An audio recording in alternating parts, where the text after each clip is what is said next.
Hello there, you amazing viewers and subscribers, and welcome to a brand new Doctor Who video in my series of ranking every single season and series of Doctor Who from 1963 down to 2023. And of course, we are in a 7th place, and 7th place, it is something I really do enjoy. I enjoy every single season of Doctor Who. There are some bad seasons of Doctor Who, which I have said back last year when I first started off the series. So we are in number 7, and then you know the drill. I want you to tell me in the comments what do you think of this series. Where does it rank in your series' videos, apart from another sci-fi guy? Because I know this is very down in the bottom of his, well, very down in his list. But for me, it's very high up in this list because I really do enjoy this series. It is the only series left of modern Doctor Who to say, and it is Series 10. The holy grail of modern Doctor Who. I consider this to be the best series of modern Doctor Who ever. I mean, it beats, it's actually in my number 1 place for modern Who. It's actually took over Series 4, which was in 3rd place, because this used to be in 4th place, and it's took over into number 1, and I do consider this to be the holy grail of Doctor Who. So, what can I tell you about Series 10 that makes me enjoy it so much? Well, it is Peter Capaldi's last season as the 12th Doctor. We are introduced to Pearl Key as Bill Potts. We have Matt Lucas, who plays Nardole in this season. And this is the Doctor's trio. This is the trio of the TARDIS team. And I really do enjoy this series. It's just brilliant. Now, this series was broadcast from April down to July in 2017, plus the 2017 Christmas special Twice Upon a Time, and of course the 2016 version has been added on to this, which is the Return of Dr. Mysterio Christmas special. Series 10, what can I tell you about it that I really enjoy it? Well, every single episode I do enjoy. Yes, I even enjoyed the Monk trilogy, because I really think the Monk trilogy is actually quite interesting. I really do enjoy the Monk trilogy. I have to admit, this is the best series of modern Doctor Who to date. I think this is the holy grail of modern Doctor Who. This is the series I always go back and rewatch. I do rewatch other series. I mean, I haven't really watched Series 2 for over 2 years now. I haven't really watched Series 3 since last year, and Series 4 I just keep rewatching because it's my favourite Tennant series. But this is my favourite series non-stop. Since 2017, this is the series that I keep going back and rewatching the most out of modern Who. And that's the one thing I have to say. This is the best series of modern Doctor Who. I mean, I love classic Who more than the modern Who series. And to say Series 10 is literally the holy grail of modern Who, it's brilliant. It's absolutely brilliant. And I do consider this to be the holy grail of modern Doctor Who. So I'm going to tell you what I think about the series and why I enjoy it. So Series 10. We kind of have some returning villains like Missy, aka the Master. We have the return of the Ice Warriors. And of course, we have 3 versions of the Cybermen, aka basically we have the return appearance of the Mondasian Cybermen that we have not seen since the 10th planet.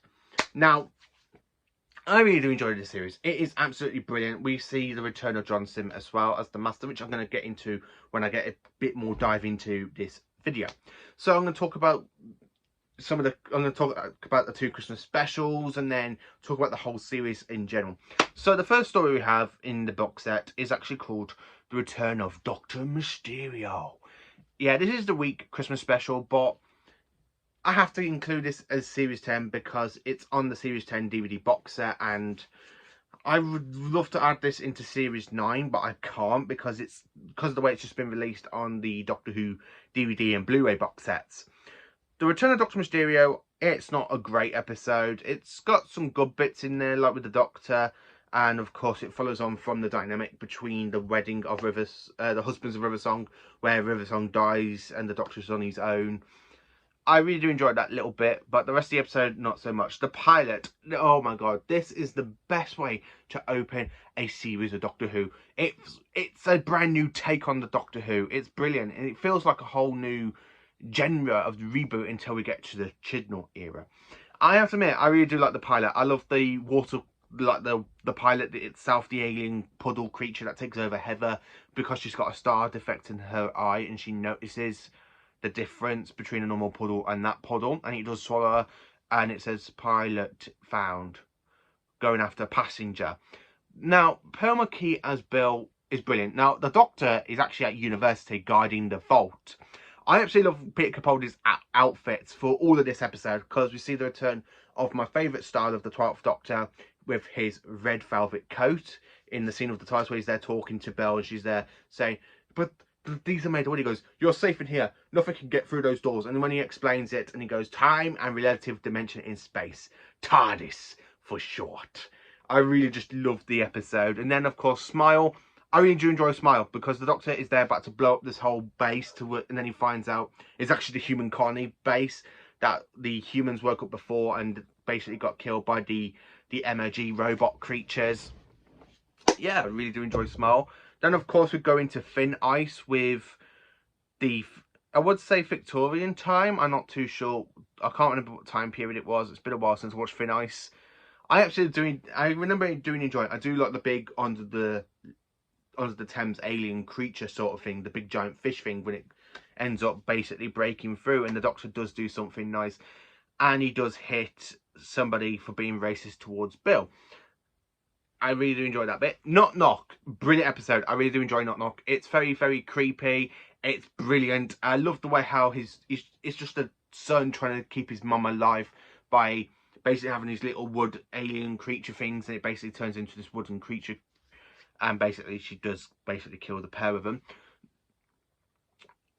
Then episode 5 is Oxygen. Now this one I have to admit I do enjoy because when you got the Doctor, Bill and Nardole in the TARDIS, and of course Nardole is there giving the Doctor his disappointed look, going like this, and he goes, you can't, I took out the Mercury, I took out Mercury, and he went, who told you that? Well, you did. Yeah, exactly. And he goes, that's teach you to trust me. And when the Doctor pulls the lever and the TARDIS still starts, he goes, this is very, very naughty, sir. And he goes, I'm docking your pay for this. I really love Capaldi when that, and they get into this situation where these oxygen suits are going around killing people, turning them into oxygen zombies. And of course, the Doctor does lose his eyesight in this because he goes blind because he saves Bill, and basically gives her his helmet and oxygen. So the Doctor does kind of go blind for walking around in the vacuum of space, which is really quite enjoyable. Extremis. Now, Extremis, it's a kind of a dream scenario story, but it does have flash to, so basically we just find out who is in the vault as well. So we find out that Missy's in the vault. She's being punished for all the crimes that every single version of the Master has done. And they wanted her to die, so they actually called the Doctor to execute because they think a Time Lord should execute another Time Lord. But the Doctor kind of does the Doctorish thing, and he keeps Missy alive and traps her in the vault and tries to make her be good. And of course, this is the beginning of the Monk trilogy, so you kind of have this dream sequence of Bill basically on a date. The Doctor materializes the Pope in the TARDIS to Bill. Into Bill is absolutely funny when she's telling him off. She goes, look, when I'm on a date, when that special rare thing happens, do not bring the Pope into my room. I really love that line. I do love Extremis. Pyramid at the end of the world. Kind of enjoy that one as well. I do like that one as well. I love the way how the Doctor is just wearing this plain red shirt over his normal jacket. It looks so good. I do want to cosplay this version of the 12th Doctor at some point with the sunglasses. I mean, I've already got my pair of sunglasses here, so I'm just gonna put them on for now because pretend I've gone blind from walking in the space vacuum. Now I'm only joking. I absolutely do enjoy the pyramids at the end of the world. Live the Land, it was a little bit disappointing the way how it ended the trilogy, but it's still got some good moments in there, like the whole world got saved because of Bill's mom, because she went viral and basically made the monks clear off, so they do defeat the monks. My favourite episode of the series, the Empress of Mars. So we end up going to Mars after the Doctor takes Bill and Nardole onto a little trip to NASA, and they kind of find on Mars this little Victorian symbol saying God save the Queen. So of course the Doctor, being the Doctor, he goes to investigate, find out you got a whole British army, that Victorian army, basically for Queen Victoria, and you got a nice image, like painting of Queen Victoria that we do encounter her in Series 2's Teeth and Claw. I have to admit, I do like this, the idea, because you kind of have an ice warrior that's lost his eye and he's walking around because he's promised these bunch of humans the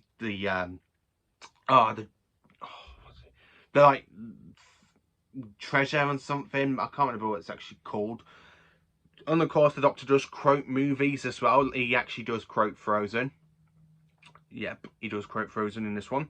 But I do like the return of the Ice Warriors, and we get to see the Ice Warrior Queen, which is something we never really saw in Doctor Who before. I mean, we have encountered the Star Lord, the Ice Lords. Yeah, the Ice Lords that we see in the Seas of Death, and of course the Curse of Paladon and the Monster of Paladon. I do like the Ice Warriors. They're very, very good in this episode, and they're brilliant. Then, of course, we have the Eaters of Light. It's not a brilliant episode, but I still enjoy it for what it is. The only reason that I do enjoy this one is because it was written by a classic Doctor Who writer, the writer that wrote the final story for classic Doctor Who in 1989, aka Survival. So we have the return of a classic Doctor Who writer to write the story, which is why I really enjoyed it. Then, of course, we drop into the finale, which is one of the best finales in modern Doctor Who. It's my second favourite finale out of modern Doctor Who completely, which is World Enough and Time and the Doctor Falls. Now, we are on a Mondasian spaceship. The Doctor thinks Missy can go around and basically be like the Doctor. Things do go quite wrong when Bill gets shot and the Doctor comes out and he uses the finishing Aikido that John Pertwee does. You do see the Doctor using that, and where it's only been like a few minutes for the Doctor, it's actually been like 10 years at the bottom of the ship because it's absolutely stuck inside a black hole. So Bill's tucked down there and she becomes a Cyberman. We do meet Riddler, who basically turns out to be John Simm's incarnation of the Master, which I just absolutely enjoy, because when he takes off the mask, he goes, "Hello, Missy, I'm the Master, and I'm very, very worried about my future." I just really love that line. And then, of course, I love the fact we have like the prototypes of the Cybermen, where they're kind of all bandaged up before they become Cybermen. So Bill becomes the first full-on Cybermen in this Mondasian ship. And then, of course, you've got the Doctor, you've got Nardole basically talking to Cyber Bill, and then, of course, you've got Missy talking. He goes, and she's there talking, and the Master comes out going, "I call it a Genesis, Doctor. Specifically, Genesis of the Cybermen." And then, of course, it leads straight into the next episode, where we kind of find out that the two versions of the Master basically knocked the Doctor out. The Doctor being very, very clever, and updated the cyber network to make it go from 1 heart to 2 heartbeats to detect the Time Lords, which is absolutely brilliant. And then, of course, you've got the Master basically going, "These Cybermen are primitive." And the Doctor goes, "Yeah, there are 5 billion Cybermen, and there's only been one person to defeat that many Cybermen. It's me." I really like the way how Capaldi does that. And then he gets like electrocuted and shot. Instead of regenerating, he holds back the regeneration energy. He's there with Bill, trying to gain her human side a bit, and they're kind of talking. And then, of course, we lead into this cyber army on floor 558, something like that. And I love the way how you kind of got the whole cyber army coming up to him, and they've kind of converted and updated since they've been on the farm level, and they were at the bottom of the level of the ship where the city is. We find out that the Master basically blew his demutation circuit by trying to escape from the black hole, and Missy basically has a spare one. So I do really enjoy this episode. I love the dynamic between John Simm and Missy. I really like Capaldi. So basically we've got 2 versions of the Master. I love Capaldi. We've got 3 versions of the Cybermen. This is my favourite outing for the 12th Doctor. I really do like the way how the 12th Doctor basically blows up the whole farm to destroy the Cybermen. We have every single mention of the Cybermen's defeats, like we have Teros, we have Planet 14, we have Canary Wharf, we have the Moon. I think we have some other Voga. We have Voga mentioned as well. So I really do like all the classic Cybermen stories being mentioned, and then of course some of modern Who's stories like for the Battle of Canary Wharf. It's absolutely brilliant. And then of course the 12th Doctor basically blows up the ship. Bill somehow survives, I don't know how, because I would have thought in the explosion that she would have died as well. And then, of course, the puddle alien creature, Heather, basically comes for Bill, turns him into a puddle creature, put the Doctor in the TARDIS, and put the TARDIS in flight, where they kind of think the Doctor's dead. Coming back to the Master now. Now, the Master kills his future incarnation, where after she stabs him in the back, which is very, very nicely done, because the Master goes, That's nicely done. Yes, that's nicely done. And then when she's there going, I'm going to stand with the Doctor, and he goes, Missy, I will never stand with the Doctor. And then he uses the sonic laser and gives her the full blast. He goes, that was the full blast. You can't regenerate from that. So I really do enjoy that episode as well. I really do enjoy that little dynamic between the two masters where they're kind of getting, like, working together. And then, of course, when Missy goes, I want to go and work with the Doctor, the master's like, I will never work with the Doctor. Well, I'm sorry to you, John Sims Master, but you have worked with the Doctor before. Go and check out Classic Who, where, like, for stories like the Claws of Axos, when you kind of work together, and the Doctor does kind of betray you a little bit. And then you have, like, Legopolis, where they kind of have to work together. And of course, the Trial of a Time Lord, the Master, helps the Doctor during his court scenes. I really do enjoy this finale. And then, of course, at the end of the episode, after the Doctor's basically come back to life and he's there refusing to regenerate, he's trying to hold it back. He meets his first incarnation, and then that leads into the Christmas special, aka Twice Upon a Time. Twice Upon a Time, some people don't like it. I'm going to have to be honest. I like it more than some people because, one, I think it's a brilliant regeneration. I love Capaldi's regeneration. It's so much better than Tennant's regeneration. Yes, I know Tennant just basically stands there going, I don't want to go, and regenerates into Matt Smith.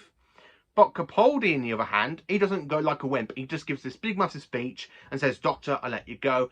And then, of course, the big explosion of the regeneration into Jodie Whittaker. I really do enjoy that regeneration scene. I love the fact we have David Bradley playing the First Doctor in this as well. David Bradley is fantastic as the First Doctor. I love him in this Big Finish audio I've got of him. I kind of want to, I'm looking forward to meeting him in May, because I'm going to get him to sign this, and of course my DVD copy of Twice Upon a Time. So I really do enjoy Twice Upon a Time, and of course we have Jodie Whittaker. I don't think she left a good impression on some people when she literally presses a button going, oh brilliant, presses a button, and the TARDIS just explodes in front of her and throws her out into Sheffield. And then of course we find out in The Woman Who Fell to Earth, it's actually Sheffield. And that's mainly it for Series 10. Let me know in the comments, what do you think of Series 10? Is it one that you enjoy? Is it one that you do not enjoy? Thank you for watching. Please do like, subscribe, share, and join for more awesome Doctor Who content. Have a cracking day.